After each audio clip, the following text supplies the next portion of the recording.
Ladies and gentleman, ನೆಲ ಜಲ ಭಾಷೆಗಾಗಿ ಪ್ರಾಮಾಣಿಕ ಪತ್ರಿಕೋದ್ಯಮ. ನೀವು ನೋಡ್ತಾ ಇದ್ದೀರಾ ಫೋಕಸ್ ಟಿವಿ. ಪ್ರತಿದಿನದ ಪ್ರಚಲಿತ ವಿದ್ಯಮಾನಗಳ ಕುರಿತಂತೆ ಅದರ ಒಳಹೊರಗಿನ ಒಳನೋಟಗಳನ್ನ ನಿಮ್ಮೆದುರು ತೆರೆದಿಡುವ ವಿಶೇಷ ಕಾರ್ಯಕ್ರಮವೇ ಎಕ್ಸ್ಪ್ಲೈನರ್. ನಾನು ಹಬೀಬ್ ದಂಡಿ.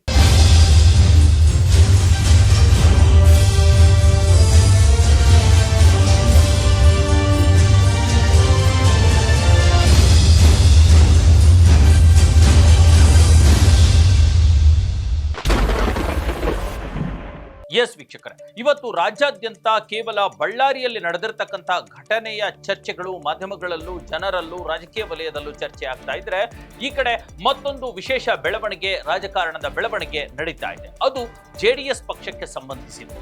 ನಿನ್ನೆಯಿಂದ ಇವತ್ತಿನವರೆಗೂ ಇಡೀ ದಿನ ಬಳ್ಳಾರಿ ಸುದ್ದಿಯ ನಡುವೆ ಜೆಡಿಎಸ್ ಪಕ್ಷ ತನ್ನದೇ ಆಗಿರ್ತಕ್ಕಂಥ ತಂತ್ರಗಳನ್ನ ಹೆಣಿತಾ ಇದೆ ಅನ್ನುವಂಥದ್ದು. ಬಳ್ಳಾರಿ ಇಶ್ಯೂವನ್ನ ಅಥವಾ ಬೆಂಗಳೂರಿನಲ್ಲಿರ್ತಕ್ಕಂಥ ಕೋಗಿಲು ನಿವಾಸಿಗಳ ನಿರಾಶ್ರಿತರ ಇಶ್ಯೂವನ್ನ ಬಿಜೆಪಿ ದೊಡ್ಡ ಮಟ್ಟದಲ್ಲಿ ತನ್ನ ಅಸ್ತ್ರವಾಗಿ ಬಳಸಿಕೊಂಡಿದ್ರೆ, ಇತ್ತ ಕಡೆ ಜೆಡಿಎಸ್ ಇವೆರಡೂ ಇಶ್ಯೂವನ್ನು ಕೂಡ ಹೆಚ್ಚು ತಲೆ ಕೆಡಿಸಿಕೊಳ್ಳದೆ ತನ್ನದೇ ಆಗಿರ್ತಕ್ಕಂಥ ಪಕ್ಷ ಸಂಘಟನೆ ಮತ್ತು ಕಾರ್ಯಕರ್ತರನ್ನ ಒಂದಷ್ಟು ದೊಡ್ಡ ಮಟ್ಟದಲ್ಲಿ ಜಮಾಯಿಸುವಂತಹ ಕಾರ್ಯಕ್ಕೆ ಅದು ಮುಂದಾಗಿದೆ. ಹಾಗಾಗಿ ಜೆಡಿಎಸ್ನ ಈ ನಡೆ ಒಂದು ವಿಶೇಷ ಹೆಜ್ಜೆಯಾಗಿ ಆಗಿರಲಿಲ್ಲ. ಈಗಾಗಲೇ ನಿನ್ನೆಯಷ್ಟೇ ಬೆಂಗಳೂರಿನ ಜೆಪಿ ಭವನದಲ್ಲಿ ಒಂದು ದೊಡ್ಡ ಮಟ್ಟದ ಮೀಟಿಂಗ್ ಮಾಡಿರ್ತಕ್ಕಂಥ ಜೆಡಿಎಸ್ನ ರಾಷ್ಟ್ರೀಯ ಅಧ್ಯಕ್ಷರಾಗಿರ್ತಕ್ಕಂಥ ಎಚ್ ಡಿ ದೇವೇಗೌಡ ಅವರು ಈ ಕುರಿತಂತ ಮಾಹಿತಿಯನ್ನ ಕೊಟ್ಟಿದ್ದಾರೆ. ಅದೇನಪ್ಪಾ ಅಂತಂದ್ರೆ, ಇದೇ ತಿಂಗಳ ಜನವರಿ ತಿಂಗಳ 24ನೇ ತಾರೀಕಿನಂದು ಜೆಡಿಎಸ್ನ ರಾಜ್ಯ ಮಟ್ಟದ ಬೃಹತ್ ಸಮಾವೇಶವನ್ನ ಹಮ್ಮಿಕೊಂಡಿದ್ದಾರೆ. ಅದು ಎಲ್ಲಿ? ಜೆಡಿಎಸ್ನ ತವರು ಜಿಲ್ಲೆ, ದೇವೇಗೌಡ ಅವರ ತವರು ಜಿಲ್ಲೆಯಾಗಿರ್ತಕ್ಕಂಥ ಹಾಸನದಲ್ಲಿ ದೊಡ್ಡ ಸಮಾವೇಶವನ್ನ ಹಮ್ಮಿಕೊಳ್ಳಲಾಗಿದೆ. ಯಾಕೆ ಈಗ ಹೀಗೆ ಏಕದಂ ಸಮಾವೇಶವನ್ನ ನಡೆಸ್ತಿದ್ದಾರೆ ಅನ್ನುವಂಥ ಪ್ರಶ್ನೆ ನಿಮಗೆ ಇದ್ರೆ, ಅದಕ್ಕೆ ಸ್ಪಷ್ಟವಾದ ಉತ್ತರ ಏನು ಅಂತಂದ್ರೆ, ಇದೇ ತಿಂಗಳ ಜನವರಿ ತಿಂಗಳ 25ರಂದು ಮೈಸೂರಿನಲ್ಲಿ ಸಿದ್ದರಾಮಯ್ಯ ದೊಡ್ಡ ಮಟ್ಟದ ಅಹಿಂದ ಸಮಾವೇಶ, ರಾಜ್ಯ ಮಟ್ಟದ ಅಹಿಂದ ಸಮಾವೇಶವನ್ನ ಹಮ್ಮಿಕೊಂಡಿದ್ದಾರೆ. ಅಂದ್ರೆ ಸಿದ್ದರಾಮಯ್ಯನವರಲ್ಲ, ಅಹಿಂದ ಸಂಘಟನೆ ಏನಿದೆ ಅದು ಈ ಸಮಾವೇಶವನ್ನ ಮಾಡ್ತಾ ಇರ್ತಕ್ಕಂಥದ್ದು. ಅದಕ್ಕೆ ಪೂರಕವಾಗಿ ಬೆನ್ನೆಲುಬಾಗಿ ರಾಜ್ಯದ ಸಮಗ್ರ ಅಹಿಂದ ನಾಯಕರು, ಅಲ್ಪಸಂಖ್ಯಾತ, ದಲಿತ ಮತ್ತು ಹಿಂದುಳಿದ ವರ್ಗದ ನಾಯಕರು ಇದರಲ್ಲಿ ಭಾಗಿಯಾಗುವಂಥದ್ದು. ಈ ಒಂದು ಕಾರ್ಯಕ್ರಮದಲ್ಲಿ ಅಂದ್ರೆ ಮೈಸೂರಿನಲ್ಲಿ ಏನು ಕಾರ್ಯಕ್ರಮ ನಡೀತಾ ಇದೆ, ಆ ಅಹಿಂದ ಕಾರ್ಯಕ್ರಮದಲ್ಲಿ ಸಿದ್ದರಾಮಯ್ಯನವರನ್ನ ಅಹಿಂದ ರತ್ನ ಅನ್ನುವಂಥ ಬಿರುದನ್ನು ಕೊಟ್ಟು ಅವರನ್ನ ಸನ್ಮಾನಿಸುವಂತಹ ಕಾರ್ಯಕ್ರಮ ಇದೆ. ಹೇಳಿ ಕೇಳಿ ಯಾರೇ ಕಾರ್ಯಕ್ರಮ ಮಾಡಲಿ ಅದರ ಹಿಂದ್ಗಡೆ ಒಂದು ರಾಜಕೀಯ ಲೆಕ್ಕಾಚಾರಗಳಿರ್ತಕ್ಕಂಥದ್ದು ಸಾಮಾನ್ಯ ಅಲ್ವಾ? ಈಗಾಗಲೇ ಸಿದ್ದರಾಮಯ್ಯನವರನ್ನ ಅಹಿಂದ ವರ್ಗದ ಪರಮೋಚ್ಚ ನಾಯಕ ಅನ್ನುವಂಥ ಒಂದು ರೀತಿಯಲ್ಲಿ ಬಿಂಬಿಸಲಾಗ್ತಾ ಇದೆ. ಅದರ ಜೊತೆಗೆ ಅದನ್ನೇ ಬಂಡವಾಳವಾಗಿ ಇಟ್ಕೊಂಡು, ಅದನ್ನೇ ಕಾರ್ಡ್ ಆಗಿ ಇಟ್ಕೊಂಡು ಮುಂದಿನ ಚುನಾವಣೆಯಲ್ಲಿ ಪ್ಲೇ ಮಾಡುವಂಥದ್ದು ಕಾಂಗ್ರೆಸ್ ಪಕ್ಷದ ಉದ್ದೇಶ. ಈಗ ಕಳೆದ ಕೆಲವಾರು ವರ್ಷಗಳಿಂದ ಸಿದ್ದರಾಮಯ್ಯನವರ ಬೆಳೀತಾ ಇರತಕ್ಕಂಥ ವರ್ಚಸ್ಸು ಮತ್ತು ಕಾಂಗ್ರೆಸ್ ಹೈಕಮಾಂಡ್ ನಲ್ಲಿ ಅವರು ಮತ್ತಷ್ಟು ಗಟ್ಟಿಯಾಗ್ತಾ ಇರತಕ್ಕಂಥದ್ದು ಮತ್ತು ಎರಡನೇ ಬಾರಿ ಮುಖ್ಯಮಂತ್ರಿಯಾಗಿಯೂ ಕೂಡ ಅವರು ಗ್ಯಾರಂಟಿಗಳ ಮೂಲಕ ಜನಪರ ಆಡಳಿತವನ್ನ ನೀಡುತ್ತಾ ಇರತಕ್ಕಂಥದ್ದು ಮತ್ತು ಅಹಿಂದ ವರ್ಗದವರನ್ನ ಒಗ್ಗೂಡಿಸಿ ಆ ಮತಗಳನ್ನ, ಆ ಸಮುದಾಯದವರನ್ನ ತಮ್ಮ ಕಾಂಗ್ರೆಸ್ ಪಕ್ಷದ ವೋಟ್ ಬ್ಯಾಂಕ್ ಆಗಿ ಗಟ್ಟಿ ಮಾಡ್ಕೊಳ್ತಾ ಇರತಕ್ಕಂಥದ್ದು. ಅಷ್ಟೇ ಅಲ್ಲದೆ ಈಗಾಗಲೇ ದೇವರಾಜ ಅರಸೂರವರ ಒಂದು ದಾಖಲೆಯನ್ನು ಕೂಡ ಇದೇ ಜನವರಿ 6ಕ್ಕೆ ಸಿದ್ದರಾಮಯ್ಯನವರು ಮುರಿತಾ ಇರತಕ್ಕಂಥದ್ದು. ಇವೆಲ್ಲವೂ ಕೂಡ ಒಂದು ನಿಟ್ಟಿನಲ್ಲಿ ಜೆಡಿಎಸ್ ಪಕ್ಷಕ್ಕೆ ಚಾಲೆಂಜ್ ಆಗಿರ್ತಕ್ಕಂಥದ್ದು. ಹಾಗಾಗಿ ಈಗ ನೇರವಾಗಿ ಸಿದ್ದರಾಮಯ್ಯನವರನ್ನ ಮಣಿಸೋದಕ್ಕೆ ಸಿದ್ದರಾಮಯ್ಯನವರ ಅಹಿಂದ ಸಮಾವೇಶದ ಒಂದು ದಿನ ಮೊದಲು, ಅಂದ್ರೆ ಅಹಿಂದ ಸಮಾವೇಶ ಜನವರಿ 25ಕ್ಕೆ ಮೈಸೂರಿನಲ್ಲಿದೆ, ಅದರ ಒಂದು ದಿನ ಮೊದಲು ಅಂದ್ರೆ ಜನವರಿ 24ಕ್ಕೆ ಹಾಸನದಲ್ಲಿ ದೊಡ್ಡ ಮಟ್ಟದ ಜೆಡಿಎಸ್ ಜಾತ್ಯತೀತ ಸಮಾವೇಶ ನಡೆಸೋದಕ್ಕೆ ಎಚ್ ಡಿ ದೇವೇಗೌಡ ಅವರು ಪ್ಲಾನ್ ಮಾಡಿದ್ದಾರೆ. ಈ ಕುರಿತಂತೆ ನಿನ್ನೆ ಚರ್ಚೆ ಮತ್ತು ಏನು ಸಮಾವೇಶದ ರೂಪುರೇಷೆ, ಯಾರೆಲ್ಲ ಅತಿಥಿಗಳು ಬರಬೇಕು, ಕಾರ್ಯಕ್ರಮ ಹೇಗಿರಬೇಕು, ಎಷ್ಟು ಜನ ಸೇರಿಸಬೇಕು, ಯಾವ ತರಹದ ಒಟ್ಟಾರೆ ಯೋಜನೆ ಕುರಿತಂತೆ ಚರ್ಚೆ ಮಾಡಿದ್ದಾರೆ ಅನ್ನುವಂಥದ್ದು ದೊಡ್ಡ ಮಟ್ಟದ ಸಂಚಲನವನ್ನ ಈಗ ರಾಜ್ಯ ರಾಜಕಾರಣದಲ್ಲಿ ಹುಟ್ಟು ಹಾಕ್ತಾ ಇದೆ. ದೇವೇಗೌಡರು ಹೇಳಿದ್ರು 28ರವರೆಗೆ ಇರ್ಲಿ ಅಂತ ಹೇಳಿ, ಇರ್ಲಿ ಪಾಪ, ಸಂತೋಷವಾಗಿ ಇರಲಿ 28ರವರೆಗೂ, ನಮ್ದೇನು ಅಬ್ಜೆಕ್ಷನ್ ಇಲ್ಲ. ಇವತ್ತು ಈ ರಾಜ್ಯದಲ್ಲಿ ಜನ ಬೇಸತ್ತೋಗಿದ್ದಾರೆ, ಕಾಯ್ತಾ ಇದ್ದಾರೆ ಈ ಸರ್ಕಾರನ ಎಷ್ಟು ಬೇಗ ಕಿತ್ತೆಸಿತೀವಿ ಅಂತ ಹೇಳಿ.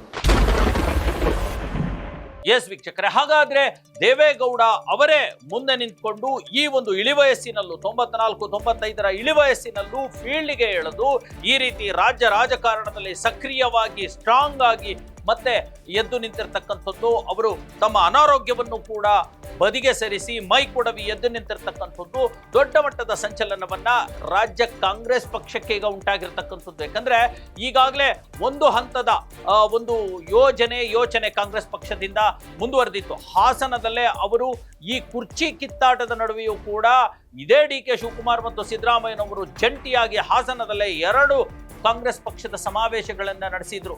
ಅವಾಗ ಇದನ್ನ ನೋಡಿರ್ತಕ್ಕಂಥ ದೇವೇಗೌಡರು ಅರೆರೆರೆ ಇದು ಹೀಗೆ ಬಿಟ್ರಾಗಲ್ಲ, ಇವರು ರಾಜ್ಯದಲ್ಲಿ ಬೇರೆ ಕಡೆ ಮಾಡ್ಕೊಳ್ಳೋದು ಬೇರೆ ವಿಚಾರ, ನನ್ನ ತವರು ಜಿಲ್ಲೆಯಲ್ಲೇ ಬಂದು JDS ಪಕ್ಷಕ್ಕೆ ಚಾಲೆಂಜ್ ಆಗಿ ಮಾಡ್ತಾ ಇರ್ತಕ್ಕಂಥ ಈ ಸಮಾವೇಶವನ್ನ ನಾನು ಮೆಟ್ಟಿ ನಿಲ್ಲದಿದ್ದರೆ JDS ಪಕ್ಷಕ್ಕೆ ಉಳಿಗಾಲ ಇಲ್ಲ, ಕಾರ್ಯಕರ್ತರು ಅನಾಥರಾಗ್ತಾರೆ ಅನ್ನುವಂಥ ನಿಟ್ಟಿನಲ್ಲಿ ಈಗ ಮೈಕೊಡವಿ ಎದ್ದು ನಿಂತಿರ್ತಕ್ಕಂಥ ದೇವೇಗೌಡ ಅವರು ಕಾಂಗ್ರೆಸ್ ಪಕ್ಷಕ್ಕೆ ಸ್ಟ್ರಾಂಗ್ ಮೆಸೇಜ್ ಅನ್ನು ಕೊಡ್ಲಿಕ್ಕೆ ಈಗ ಈ ಸಮಾವೇಶವನ್ನ ಆಯೋಜನೆ ಮಾಡಿದ್ದಾರೆ. ಕೇವಲ ಜನವರಿ 24ರ ಹಾಸನ ಸಮಾವೇಶ ಅಲ್ಲ, ಇದರ ಜೊತೆಗೆ ಜನವರಿ 26-27ರಂದು ಬಹುತೇಕ ಬಾಗಲಕೋಟೆಯಲ್ಲೂ ಕೂಡ JDS ಪಕ್ಷದ ದೊಡ್ಡ ಮಟ್ಟದ ಇನ್ನೊಂದು ಸಮಾವೇಶಕ್ಕೂ ಕೂಡ ಈಗ ಚಿಂತನೆ ನಡೀತಾ ಇದೆ ಅನ್ನುವಂಥದ್ದು ಈಗ JDS ಮತ್ತು ಕಾಂಗ್ರೆಸ್ ನಡುವಿನ ದೊಡ್ಡ ರಾಜಕೀಯ ಒಂದು ಸ್ಪರ್ಧೆಯಾಗಿ ಏರ್ಪಟ್ಟಿದೆ.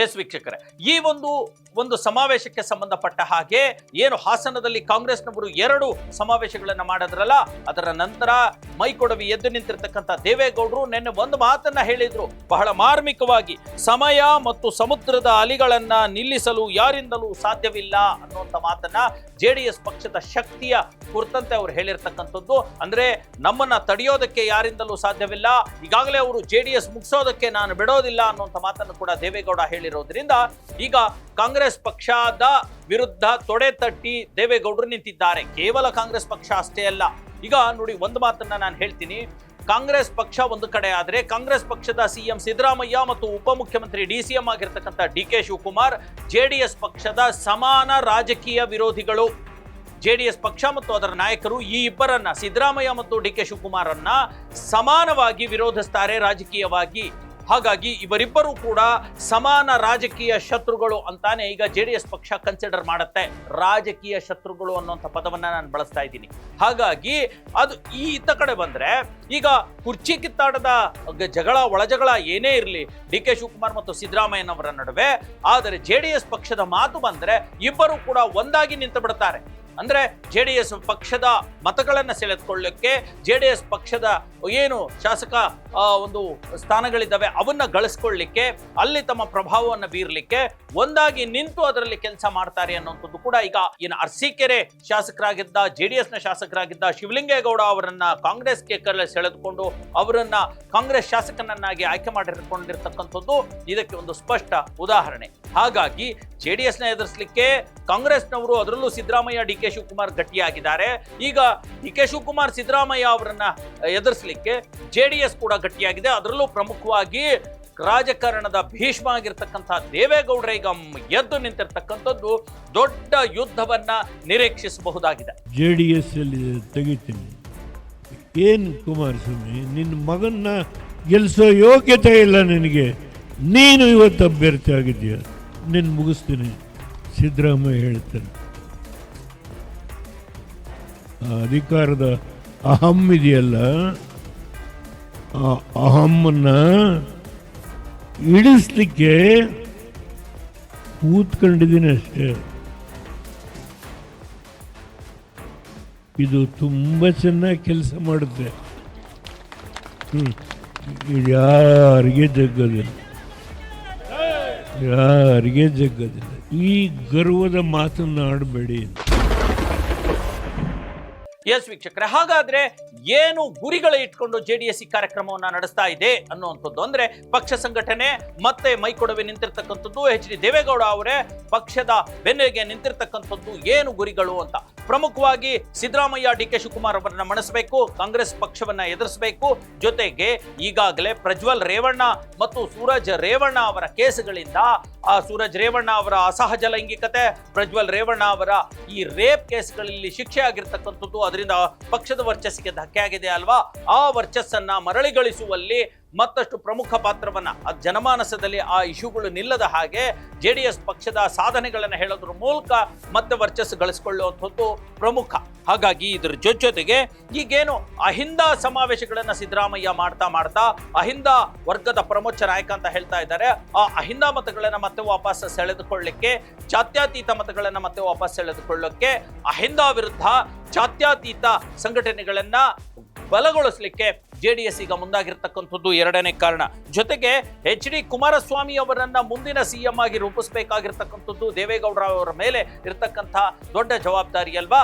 ಹಾಗಾಗಿ ಬಿಜೆಪಿ ಜೊತೆ ಮೈತ್ರಿ ಮಾಡಿಕೊಂಡ್ರು ಕೂಡ ಈಗ ಎಚ್.ಡಿ. ಕುಮಾರಸ್ವಾಮಿ ಅವ್ರನ್ನ 28ರ ಸಿಎಂ ಅನ್ನುವಂಥ ಬಿಂಬಿಸುವಂಥದ್ದು ದೊಡ್ಡ ಒಂದು ಯೋಜನೆ. ಹಾಗಾಗಿ ಈ ಒಂದು ಪಕ್ಷ ಸಂಘಟನೆಗೆ ದೇವೇಗೌಡರು ಮುಂದಾಗಿದ್ದಾರೆ ಅನ್ನುವಂಥದ್ದು.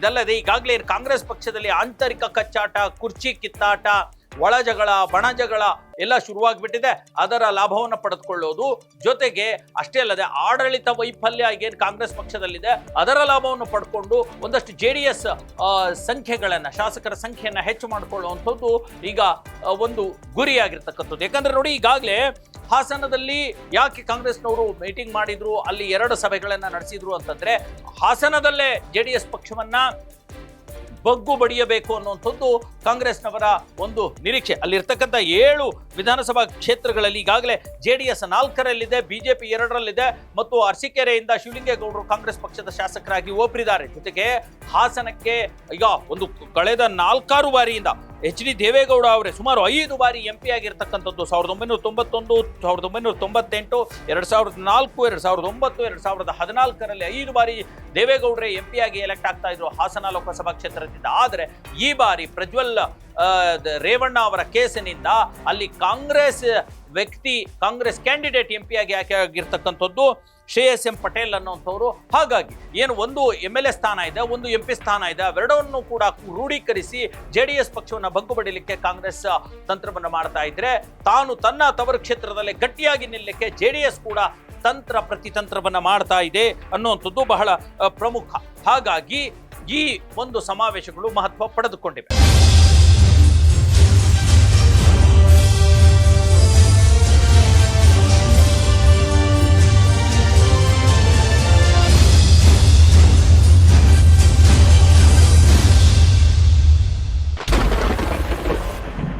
ಎಸ್ ವೀಕ್ಷಕರೇ, ಹಾಗಾದ್ರೆ ಜೆಡಿಎಸ್ ಈ ಸಮಾವೇಶದ ಪರಿಣಾಮಗಳು ಏನಾಗಬಹುದು, ದೇವೇಗೌಡರ ಮುಂದಿನ ಲೆಕ್ಕಾಚಾರಗಳು ಏನಿರಬಹುದು ಅನ್ನುವಂಥದ್ದನ್ನು ನೋಡೋಕೆ ಹೋದ್ರೆ ಪ್ರಮುಖವಾಗಿ ಕಾಂಗ್ರೆಸ್ಗೆ ದೊಡ್ಡ ಥ್ರೆಟ್ ಶುರುವಾಗುತ್ತೆ. ನಾನು ಹೇಳಿದಾಗೆ ಜೆಡಿಎಸ್ ಮೈಕೊಡವಿ ಎದ್ದು ನಿಂತರೆ ಹಳೆ ಮೈಸೂರು ಭಾಗದಲ್ಲಿ ಮತ್ತೆ ಒಂದಷ್ಟು ಉತ್ತರ ಕರ್ನಾಟಕದಲ್ಲೂ ಕೂಡ ಥ್ರೆಟ್ ಶುರುವಾಗುತ್ತೆ ಕಾಂಗ್ರೆಸ್. ಯಾಕಂದ್ರೆ ಬಿಜೆಪಿ ಜೊತೆಗೆ ಅವರು ಹೊಂದಾಣಿಕೆ ಮಾಡ್ಕೊಂಡಿರೋದ್ರಿಂದ ದೊಡ್ಡ ಥ್ರೆಟ್ ಕಾಂಗ್ರೆಸ್ಗೆ.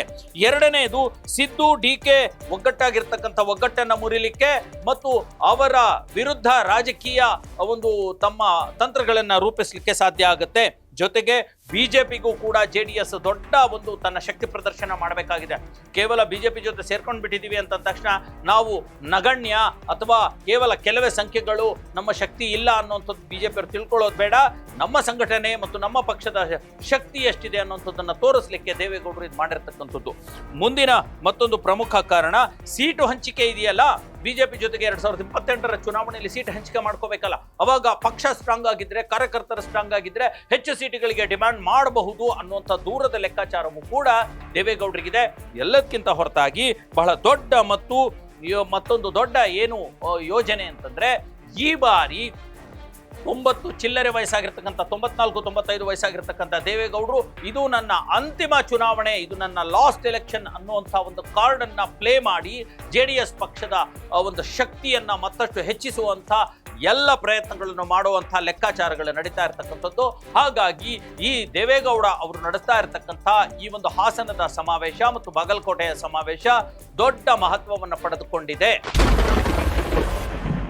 ಎಸ್ ವೀಕ್ಷಕರೇ, ಇದಾಗಿತ್ತು ಇವತ್ತಿನ ಎಕ್ಸ್ಪ್ಲೈನರ್. ಹೇಗೆ ರಾಜಕೀಯ ಚಾಣಾಕ್ಷ ಅಂತ ಕರೆಸಿಕೊಳ್ಳುವಂತ 24x7 ರಾಜಕಾರಣಿ ಅಂತಾನೆ ಕರೆಸಿಕೊಳ್ಳುವಂತ ರಾಜಕೀಯ ಭೀಷ್ಮ ಅಂತಾನೆ ಕರೆಸಿಕೊಳ್ಳುವಂತ ದೇವೇಗೌಡ ಅವರು, HD ದೇವೇಗೌಡ ಅವರು ಹೇಗೆ ರಾಜ್ಯದಲ್ಲಿ JDS ಪಕ್ಷವನ್ನು ಕಟ್ಟೋದಕ್ಕೆ ಮುಂದಾಗಿದ್ದಾರೆ ಮತ್ತು ತಮ್ಮ ಒಂದು ರಾಜಕೀಯ ಶಿಷ್ಯ ಅಂತಾನೆ ಕರೆಸಿಕೊಳ್ಳುವಂತ ಸಿದ್ದರಾಮಯ್ಯನವರನ್ನ ಮಣಿಸಲಿಕ್ಕೆ ಗುರುವಾಗಿರ್ತಕ್ಕಂಥ ದೇವೇಗೌಡರು ಯಾವ ರೀತಿ ತಂತ್ರಗಳನ್ನ ಮಾಡ್ತಿದ್ದಾರೆ, ಅದರ ಒಳಮರ್ಮಗಳೇನು ಒಳಸುಳಿಗಳೇನು ಅನ್ನೋದನ್ನ ನಾನು ನಿಮ್ಮ ಮುಂದೆ ಇಟ್ಟಿದ್ದೇನೆ.